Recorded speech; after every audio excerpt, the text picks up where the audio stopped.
যে যুদ্ধে আমরা প্রায় জিতে গিয়েছিলাম, আমাদের একটা ভুলের কারণে সাময়িক বিপর্যয়ের সম্মুখীন হলাম। আমরা উহুদের সাময়িক বিপর্যয়ের সম্মুখীন হলাম, 70 জন সাহাবী শহীদ হয়ে গেল। আমাদের নবীজি স্বয়ং নিজেও সেই যুদ্ধে মার খেয়েছেন একটা ভুলের কারণে। সেখান থেকে নামবে না, সাহাবীরা কয়েকজন নেমে এসেছিলেন, ব্যাস পুরো দেখবেন, সব বলে দেব না। এর পরের বছর খন্দকের যুদ্ধে 3-4 মাস অবরোধ করে রাখা হয় মদিনাকে। শেষমেশ তারা কিছুই লাভ করতে পারলো না, ফিরে চলে গেল। এরপর থেকে মুসলিমরা আক্রমণাত্মক যুদ্ধ শুরু করলো। একে একে বিভিন্ন গাজওয়া এবং সারিয়া হতে লাগলো, মুসলিমরা সমৃদ্ধ হতে লাগলো, সম্পদ বাড়তে লাগলো, জনবল বাড়তে লাগলো, অর্থনীতি সমৃদ্ধ হতে লাগলো, অস্ত্রশস্ত্র বাড়তে লাগলো, সব ডিপার্টমেন্ট থেকে আমরা রাইজ করতে লাগলাম। শুধু তাই না, পররাষ্ট্র নীতিও ইমপ্লিমেন্ট করা হলো, বিভিন্ন রাষ্ট্রপ্রধানদের কাছে চিঠি পাঠানো হচ্ছে। এর মধ্যে একবার নবী সাল্লাল্লাহু আলাইহি ওয়াসাল্লাম স্বপ্নে দেখলেন তিনি মক্কা তাওয়াফ করছেন, কাবা তাওয়াফ করছেন। সাহাবীরা বুঝে নিলেন যে আমরা মক্কায় যাচ্ছি। তারা মক্কায় যাওয়া শুরু করলেন। 1400 সাহাবী হুদাইবিয়া নামক জায়গায় আটকে দেওয়া হলো, যাওয়া যাবে না, এই বছর ফেরত যেতে হবে, পরের বছর আসতে হবে। তোমাদের কেউ আমাদের দলে আসলে ফেরত দিব না, আমাদের কেউ তোমাদের দলে গেলে ফেরত দিতে হবে। আগামী 10 বছর আমরা কেউ কারোর সাথে যুদ্ধ করব না। আগামী বছর ওমরা করতে আসবে মাত্র 3 দিনের জন্য, কোনো অস্ত্র সাথে আনা যাবে না। সবগুলোতে নবীজি বললেন ঠিক আছে, ডিল, কোনো সমস্যা নেই। তারা ফেরত চলে গেলেন। ওই বছর ওমরা করা হলো না। নবীজি ফেরত গিয়েই খায়বার আক্রমণ করলেন। খায়বার ইহুদিরা ছিল, ইহুদিদেরকে পরাজিত করা হলো, খায়বার মুসলিমদের দখলে চলে আসলো। এর আগে আরো 2টা ইহুদি কমকে সেখান থেকে, মদিনা থেকে বহিষ্কার করা হয়। একটা বনু নাজির, একটা হচ্ছে বনু কাইনুকা। আর খন্দকের যুদ্ধে বহিষ্কার করা হয় বনু কুরাইজাকে। এরা সবাই খায়বার আশ্রয় নিয়েছিল। খায়বারকে আক্রমণ করে ইহুদিদেরকে আরব উপদ্বীপ থেকে বের করে দেওয়া। তার পরের বছর হচ্ছে মক্কা বিজয়। নবী সাল্লাল্লাহু আলাইহি ওয়াসাল্লাম মক্কা বিজয় করলেন, মক্কার সমস্ত মূর্তিগুলো ভেঙে ফেললেন। বেলাল রাদিয়াল্লাহু আনহু কাবা ঘরের উপর উঠে আজান দিলেন। নবীজি সবাইকে মাফ করে দিলেন। দলে দলে মানুষ ইসলাম কবুল করলো। সূরা নাসর নাজিল হলো, ইজা জাআ নাসরুল্লাহি ওয়াল ফাত। সূরা মাইদা 3 নম্বর আয়াত নাজিল হলো। এরপর নবীজি মদিনায় ফিরে গেলেন। তার মাঝে হুনাইনের যুদ্ধ হয়েছে, এর আগে একটা মোতার যুদ্ধ হয়েছে, তারপর একটা তাবুক যুদ্ধ হয়েছে, ব্যাস। এরপরে মদিনায় ফিরে গিয়ে মাত্র 81 বা 83 দিন নবীজি বেঁচে ছিলেন। এরপরে তার শেষ রোগ শুরু হলো এবং মারা যাওয়ার কয়েকদিন আগে তিনি বলে গেলেন, আমার কবরকে উপাসনার জায়গা বানাবে না, আমার কবরকে উপাসনার জায়গা বানাবে না। আরব উপদ্বীপ থেকে ইহুদিদেরকে বহিষ্কার করবে, রাষ্ট্রদূতরা আসলে সম্মান করবে, দাস দাসীর প্রতি খেয়াল রাখবে, নামাজের হেফাজত করবে। আরো অনেক নসিহত তিনি করে গেলেন। তিনি বলে গেলেন তার আগে বিদায় হজের ভাষণে, তোমরা সবাই ভাই ভাই, সাদার উপর কালো, কালোর উপর সাদা, ধনীর উপর গরিব, গরিবের উপর ধনী, আরবের উপর অনরব, অনরবের উপর আরব, কোনো ভেদাভেদ নাই। তোমরা সবাই আদম সন্তান, আদম মাটির সন্তান। নবীজি বললেন সাল্লাল্লাহু আলাইহি ওয়াসাল্লাম, সাহাবীরা, আমি কি তোমাদের কাছে আমার অর্পিত দায়িত্ব পালন করেছি, পৌঁছে দিয়েছি? সাহাবায়ে কেরাম বললেন, হ্যাঁ, আমরা সাক্ষ্য দিয়েছি আপনি পৌঁছে দিয়েছেন। নবীজি বললেন, আল্লাহুম্মা ফাশহাদ, আল্লাহ আপনি সাক্ষ্য থাকেন আমি আমার দায়িত্ব পৌঁছে দিয়েছি। এভাবে তার জীবনটা শেষ হয়ে যায়। এই হলো সংক্ষিপ্ত সিরাত, ডিটেইলস পড়বেন। এর মধ্যে একটা ঘটনা, যখন কষ্টের মধ্যে ছিলেন নবী সাল্লাল্লাহু আলাইহি ওয়াসাল্লাম, তখন কিসের ঘটনা ঘটেছে? মেরাজ। এবং নবী সাল্লাল্লাহু আলাইহি ওয়াসাল্লামকে আল্লাহ পাক সশরীরে মেরাজ করিয়েছেন, ঘুমের মধ্যে নয়, সশরীরে। এই জায়গা থেকে আলোচনার বাকি অংশটা খুব ভালো করে বোঝার চেষ্টা করেন। নবী সাল্লাল্লাহু আলাইহি ওয়াসাল্লাম এশা সালাতের পরে শুয়ে আছেন, কথা বন্ধ করেন, এশা সালাতের পরে শুয়ে আছেন, তন্দ্রা ভাব। কোথায় শুয়ে আছেন? কাবা ঘরের হাতিমে। কাবা ঘরের হাতিমে একজন ফেরেশতা আসলেন, তার নাম জিবরাইল আলাইহিস সালাম। নবীজিকে শুইয়ে দিলেন।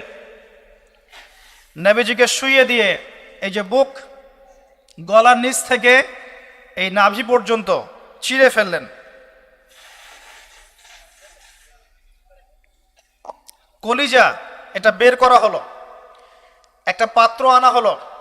এই পাত্রের মধ্যে ছিল ঈমান এবং প্রজ্ঞা। এগুলো কিন্তু কোনো গল্প নয়, এগুলো সবগুলো বাস্তব সত্য ঘটনা। এটা নবী সাল্লাল্লাহু আলাইহি ওয়াসাল্লামের জীবনে ঘটেছে। এগুলোর ব্যাখ্যা কি, এগুলো কি সায়েন্টিফিক কি না, এগুলোর পিছনে দর্শন কি, যুক্তি কি, এগুলো আমাদের আজকের আলোচনার বিষয় নয়। কারণ আমি অনেক দিন আলোচনা করেছি যে সায়েন্স আপনাকে সব কিছুর ব্যাখ্যা দিতে পারবে না। কোনো কিছু সায়েন্স দিয়ে প্রমাণ হলেই বিশ্বাস করব, না হলে করব না, এই চেতনার নাম শিরক। এটা আধুনিক যুগের শিক্ষা শিরক, এটা আধুনিক যুগের শিক্ষা ক্ষেত্রে শিরক। যে সায়েন্স কিছু প্রমাণ করলে বিশ্বাস করব, না করলে করব না, এটাতে আমি বিশ্বাস করি না, আমাদের বিশ্বাস করা উচিত নয়। সায়েন্সকে জিজ্ঞাসা করবেন রূহ কাকে বলে, please give us the definition of রূহ। রূহের ডেফিনেশন দেন, রূহ কাকে বলে, কত প্রকার কি কি, আত্মা কাকে বলে, কত প্রকার কি কি। সায়েন্সের প্যান্ট খারাপ হয়ে যাবে। কথা কি বুঝতে পারছেন? রূহের ডেফিনেশন দিতে পারবে না। জিজ্ঞাসা করবেন স্বপ্ন কাকে বলে, মানুষের স্বপ্ন মাঝে মাঝে সত্য হয় কিভাবে, ব্যাখ্যা দিতে পারবে না। যদি বলেন মানুষ ঘুমায়, ঘুমের একটা পূর্ণাঙ্গ ব্যাখ্যা দেন, দিতে পারবে না। যদি বলেন যে কবরের আযাবের ব্যাখ্যা দেখ, পারবে না। জিন জাতির ব্যাখ্যা দেখ, পারবে না। মালায়েকার ব্যাখ্যা দেখ, পারবে না। তাদের দৌড় একটা জায়গা পর্যন্ত, সেটা হলো বিগ ব্যাং থেকে মহাবিশ্ব সৃষ্টি হয়েছে। সব কিছু কি ওখানে শেষ হবে? যে আগে কিছুই ছিল না, হঠাৎ বিস্ফোরণ হয়েছে, বাস পৃথিবী সৃষ্টি হয়ে গেছে। অনেক সিম্পল জিনিসের ব্যাখ্যাই সে দিতে পারেনি। তাহলে আমরা কেমন করে ধরে নিলাম যে সায়েন্স কিছু প্রমাণ করলে সত্য, না করলে সত্য না? এটা কে বলল আপনাকে? এটা সবচেয়ে বড় শিক্ষা ক্ষেত্রে শিরক হচ্ছে এখন। কারো যদি জ্ঞানতাত্ত্বিক এপিস্টিমোলজি ঠিক না থাকে, তার পুরো জ্ঞান চর্চায় শিরক হবে। তাই আমি এখানে এই আলোচনা করতে যাচ্ছি না যে এটা সায়েন্টিফিক ব্যাখ্যা ইত্যাদি, আমি জাস্ট ঘটনাটা বলছি, এর পিছনে শিক্ষাগুলো বলবো। বুক চিরে ফেলা হয় এবং কলিজাটা বের করে একটা পাত্র আনা হয় স্বর্ণের, এর মধ্যে ঈমান এবং প্রজ্ঞা ছিল। ঈমান এবং প্রজ্ঞা কি, এর আকার আকৃতি কেমন, আল্লাহ ভালো জানেন। সবকিছু সায়েন্টিফিক হবে না যে কঠিন তরল বায়বীয়। কঠিন তরল বায়বীয় বাইরেও অনেক কিছু আছে যেটা সায়েন্স জানে না। কথা কি বুঝতে পারছেন? অনেক কিছুই আছে, কঠিন তরল বায়বীয় বাইরেও অনেক কিছু আছে যেটা সায়েন্স ব্যাখ্যা করতে পারবে না। ঈমান এবং প্রজ্ঞার এই পাত্রে কলিজাটা ডুবানো হয়, ধুয়ে পরিষ্কার করে আবার আগের জায়গায় ফিট করে দেওয়া হয়। আনাস রাদিয়াল্লাহু আনহু, বিখ্যাত সাহাবী, প্রায় 10 থেকে 12 বছর নবী সাল্লাল্লাহু আলাইহি ওয়াসাল্লামের খেদমত করেছেন। তিনি বলেছেন, আমি আল্লাহ রাসূলের বুকের মধ্যে এই যে বুক চিরে ফেলা, সিনা চাক, এই দাগটা আমি দেখেছি, বুকের মধ্যে দাগ ছিল। এরপর নবী সাল্লাল্লাহু আলাইহি ওয়াসাল্লামের সামনে একটা বাহনকে আনা হয়। এই বাহনের নাম হচ্ছে বোরাক। কি নাম? গাধার চেয়ে একটু বড়, খচ্চরের চেয়ে একটু ছোট, এর নাম হচ্ছে বোরাক। এই বোরাকে নবী সাল্লাল্লাহু আলাইহি ওয়াসাল্লামকে উঠতে বলা হয়। তিনি উঠতে গেলে বোরাক একটু পার্ট নিয়েছে, ভাব নিয়েছিল আর কি। ভাব নেওয়া বোঝেন? মাঝে মাঝে আমরা ভাব নেই না? কখনো মেয়েদের বিউটি কন্টেস্ট দেখেছেন? ফ্যাশন শো দেখেন নাই? টিভিতে অ্যাডভার্টাইজ দেখেন নাই? কে দেখে নাই? এটা তো সবাইকেই দেখতে হয়। কার চোখে পড়েনি? মনে হবে যে মানুষকে ভয় দেখাচ্ছে। এই যে ভাব, বোরাক একটা ভাব নিয়েছিল। তো জিবরাইল আলাইহিস সালাম বোরাককে বলছেন যে শোনো, তোমার পিঠে মুহাম্মদ সাল্লাল্লাহু আলাইহি ওয়াসাল্লামের চেয়ে উত্তম কোনো মানুষ এখনো বসে নাই, আর মুহাম্মদ সাল্লাল্লাহু আলাইহি ওয়াসাল্লামের চেয়ে প্রিয় এবং সম্মানিত মহান কোনো ব্যক্তি আল্লাহর কাছে নাই। অতএব তুমি এত পার্ট নিও না। তখন বোরাক ঘামতে শুরু করে। আমি যে কথাগুলো বলছি এগুলো সহিহ বুখারীর মধ্যে আছে, সহিহ মুসলিমের মধ্যেও আছে এবং অন্যান্য সিরাতের গ্রন্থগুলোর মধ্যে আছে। আমি এক জায়গায় করে কথাটা বলার চেষ্টা করছি। এরপর বোরাক ছুটতে শুরু করে। নবীজি বলছেন, বোরাকের ছোটার গতিটা এমন ছিল যে আমরা আমাদের দৃষ্টি যতদূর পর্যন্ত যায়, সে তার একটা পা অতদূর পর্যন্ত ফেলছে। এখনকার রকেটগুলোর গতি দেখেছেন? এই মহাবিশ্ব যত অভিযান, আমাদের ধারণা যে এই মেরাজের ঘটনাকে কেন্দ্র করেই হয়েছে। এই থিওরিগুলো ওরা পেত না। মহাবিশ্বের এই আকাশ ভেদ করে যাওয়া যায়, এই যে কনসেপ্টটা, এই কনসেপ্টটা কিন্তু নবী সাল্লাল্লাহু আলাইহি ওয়াসাল্লাম মেরাজের আগে কখনো হয়নি। একমাত্র ঘটনা পৃথিবীতে যে পৃথিবীর কোনো মানুষ 7 আকাশের উপরে গিয়েছেন, আল্লাহর সাথে কথা বলে এসেছেন। সুবহানাল্লাহ। এমনকি কোনো নবীর ক্ষেত্রেও এটা হয়নি। কোন নবীর ক্ষেত্রেও নাই। এবার এই বোরাক চলে গেল বাইতুল মাকদাস। এটা কোথায়?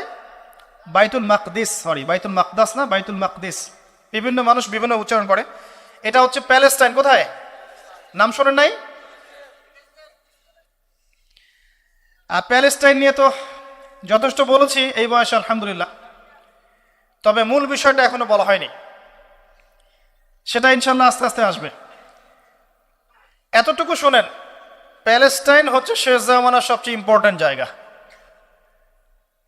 সারা পৃথিবীর চেয়ে, সারা পৃথিবীতে যত জায়গা আছে এগুলো চাইতে সবচেয়ে ইম্পর্টেন্ট জায়গা হচ্ছে শেষ জামানায় প্যালেস্টাইন বা ফিলিস্তিন এবং জেরুজালেম।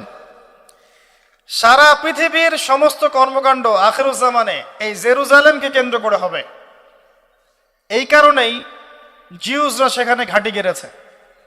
এটাই সেই জায়গা যেখানে ঈসা ইবনে মারিয়াম ইসলামী খেলাফত কায়েম করবেন অচিরেই ইনশাআল্লাহ। এটাই সেই জায়গা যেখানে মাসিহুদ দাজ্জালকে হত্যা করা হবে। আর দাজ্জালের চেয়ে বড় কোনো ফিতনা এই উম্মার জন্য নেই। কোন সূরা আপনাকে বাঁচাবে দাজ্জাল থেকে? সূরাতুল কাহফ। জীবনে একবারও পড়েছেন?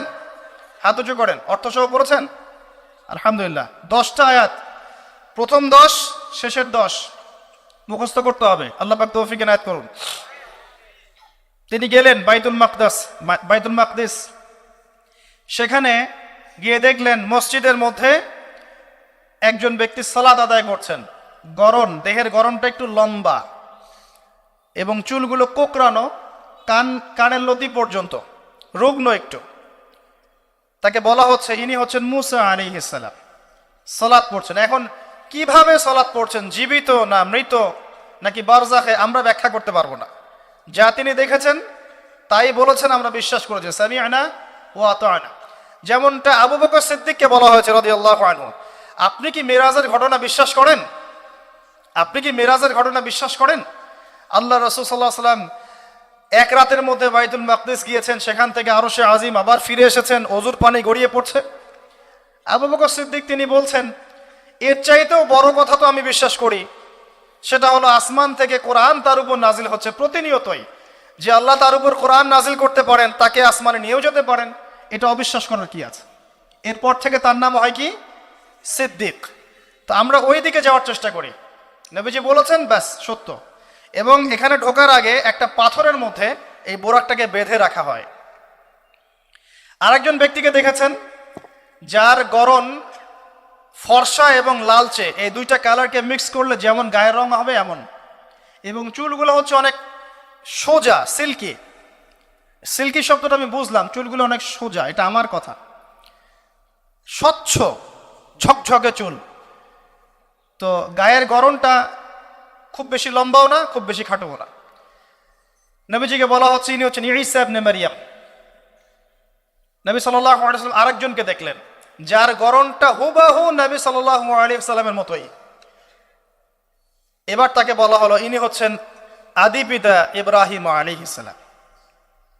ইব্রাহিম আলাইহিস সালামের সাথে আমাদের নবী সাল্লাল্লাহু আলাইহি ওয়াসাল্লামের পুরো ফিজিক্যালিও মিল ছিল এবং জীবনের যে গতি এখানেও মিল ছিল। হয়তোবা এই কারণেই আমরা দরুদ ইব্রাহিমে অন্য নবীর নাম না নিয়ে ইব্রাহিম আলাইহিস সালামের নামটা নিচ্ছি। আল্লাহু আলাম, আল্লাহ ভালো জানেন। যখন নবীর নাম আসবে সবাই কমসে কম সাল্লাল্লাহু আলাইহি ওয়াসাল্লামটুকু বলবেন মনে মনে। এবার সেখানে নবী সাল্লাল্লাহু আলাইহি ওয়াসাল্লাম সমস্ত নবীদেরকে নিয়ে 2 রাকাত সালাত পড়লেন।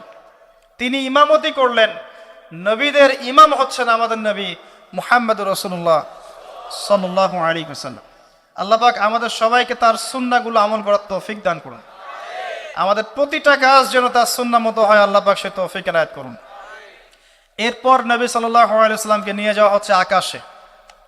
প্রথম আকাশের দরজা আছে। এখন নাসা যদি আবিষ্কার করতে ব্যর্থ হয়, আমাদের কিছু করার নাই। আকাশের দরজা আছে।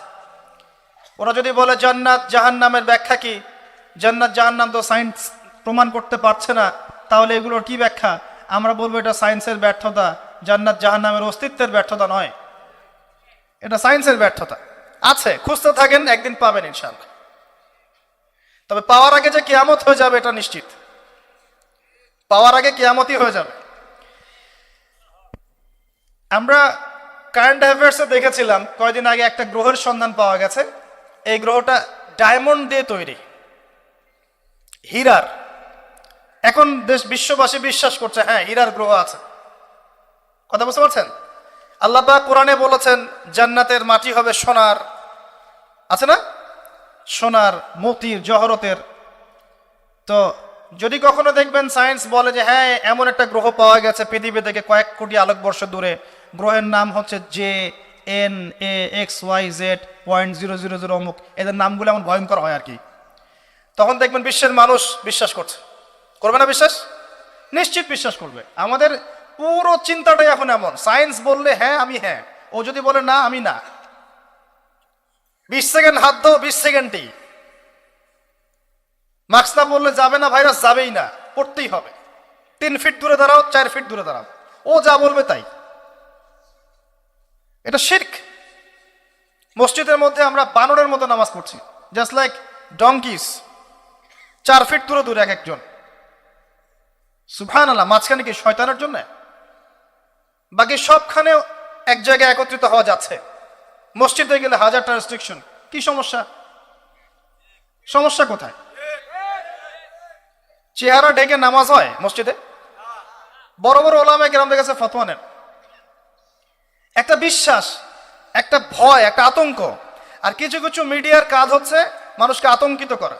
আজকে কয়টা মরলো, আজকে কয়টা আক্রান্ত হলো, আজকে কয়টা কি হলো। মানুষের সাইকোলজিক্যালি এমন, মানে মাইন্ডসেটটা তৈরি করা হচ্ছে এমন যে ভয়, আতঙ্ক। কেন ভাই, মরবেন না কখনো? সতর্ক থাকার নাম কি এরকম করা? সারা বিশ্বের মানুষকে ভয় দেখিয়ে আতঙ্কিত করে ফেলা হচ্ছে। আর ওইদিকে দেখেন যাদের যুদ্ধ করার যুদ্ধ করছে, যাদের যা কিছু করার তাই করছে। সারা ওয়ার্ল্ড অ্যাফেয়ার্স কি থেমে আছে? মানুষের দৃষ্টিভঙ্গিকে একদিকে ফোকাস করিয়ে দেয়। আমরা বলছি না যে ভাইরাসের অস্তিত্ব নাই, কিন্তু আল্লাহর চেয়ে বেশি ভয় তাকে করতে হবে কেন? বিগত 1 বছরে যতগুলো মানুষের সাথে আমি মোসাফা করেছি, এতদিনে আমার কবরে থাকার কথা ছিল, যদি সায়েন্স সত্য হয়। কথা কি বুঝতে পারছেন না? এখন আপনি আমাকে ব্যাখ্যা দেন যে আমার কেন হয় নাই, ব্যাখ্যা দেন। কি ব্যাখ্যা দিবেন আপনি আমাকে? প্রতিটা দিন এই ইভেন এই মাহফিলের সিজনে প্রতিটা দিন মিনিমাম 100-200 মানুষের সাথে আমি মোসাফা করেছি, এবং সবাই এটা সাক্ষী। একটা দিন আমার জ্বর আসে নাই, এর কি ব্যাখ্যা দিবেন? সায়েন্স যদি এটাই বলে যে মোসাফা করলেই ভাইরাস হবে, মোসাফা করলেই ভাইরাস হবে, তাহলে আমার হইল না কেন? এর ব্যাখ্যা দেন। কোনো ব্যাখ্যা নাই। এরপরেও আল্লাহ বিশ্বাস করবে না, এরপরেও আল্লাহ বিশ্বাস করবে না। জামজাম কূপ, জামজাম কূপের পানির ব্যাখ্যা দেন, কিভাবে এত পানি চলছে, শেষ হচ্ছে না কেন? আমাদের চিন্তা ভাবনা চেঞ্জ করেন। ও যা বলবে তার 100% সত্যি হতে হবে এমন নয় বিষয়টা। এর উপরে আল্লাহ পাকের জ্ঞান আছে, আল্লাহর হুকুম চলে, আল্লাহর হুকুমই সবকিছু। এর বাইরে মানুষ প্রোটেকশন নিবে, সুস্থ থাকবে, সে তার মেডিকেল রুটিনগুলো ঠিকঠাক মতো চলবে, ঠিক আছে, কিন্তু এত বেশি কেন মাথায় নিতে হবে যে আল্লাহকেই মানুষ ভুলে যাচ্ছে? সব কিছুর ঊর্ধ্বে মনে হয় যে বস্তুবাদিতা, আল্লাহ অনেক পরের। আল্লাহ ব্যাপারটা কেন এমন কেন হলো?